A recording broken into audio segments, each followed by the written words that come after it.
ici, à la première page de notre rapport, on dit le retour des exilés. Et n'ayons pas la langue de bois.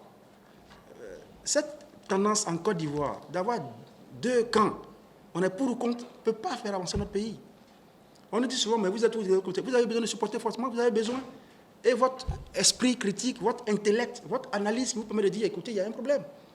Si nous tous, nous avons des camps tranchés, mais qui va nous permettre d'avancer?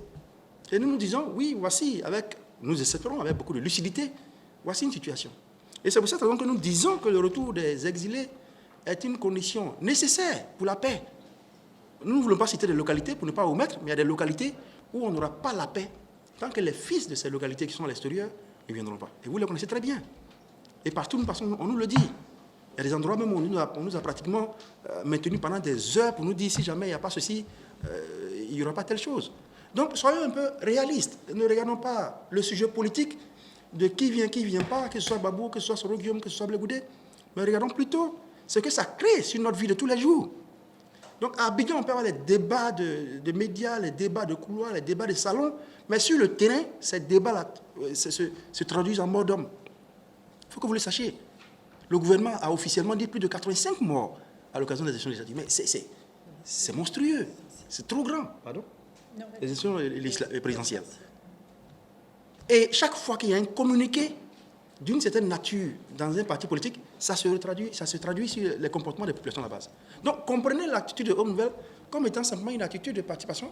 Et nous avons dit, ce n'est pas la première fois, nous avions fait à l'époque une vidéo au président de la République pour dire attention, les choses vont mal, les gens sont inquiets à la base. Et c'est de cette même façon que nous disons, il faut que les camps puissent baisser un peu de cran, que les camps baissent de cran, que ceux qui pensent avoir été frustrés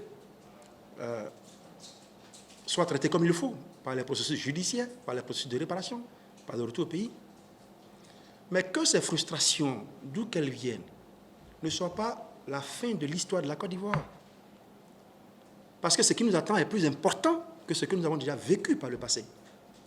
Si nous continuons à emmagasiner des frustrations, si nous continuons à diviser les camps pour ou contre, si nos foyers commencent à être menacés par le fait qu'on n'a pas les mêmes idéologies, les mêmes partis politiques, les mêmes leaders, on n'avancera jamais, il n'y aura jamais de développement.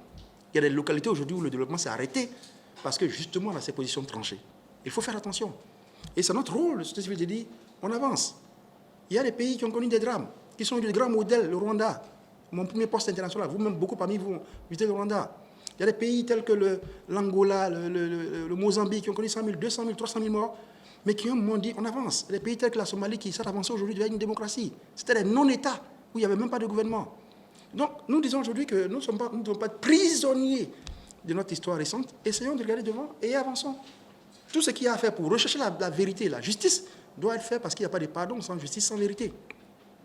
Mais ça doit faire partie du processus de consolidation de notre fraternité et de notre unité, de notre union dans le pays. C'est ce que nous disons, c'est très simple.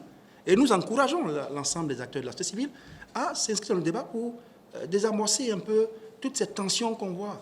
Et je l'ai souligné dans la publication d'hier, nous ne devons pas être des fantassins d'une guerre virtuelle dans laquelle il n'y a pas de mérite ni de courage. Si nous étions des fantassins sur le terrain du combat, avec des armes, on saurait qui est courageux. Mais écrire, incendier sur Facebook, ça ne retient aucun courage de le faire. Et ça détruit une nation. Voici simplement ce que nous faisons. Et nous souhaitons que le retour du président Gbagbo, c'est ma conclusion, soit l'opportunité d'une vraie réconciliation.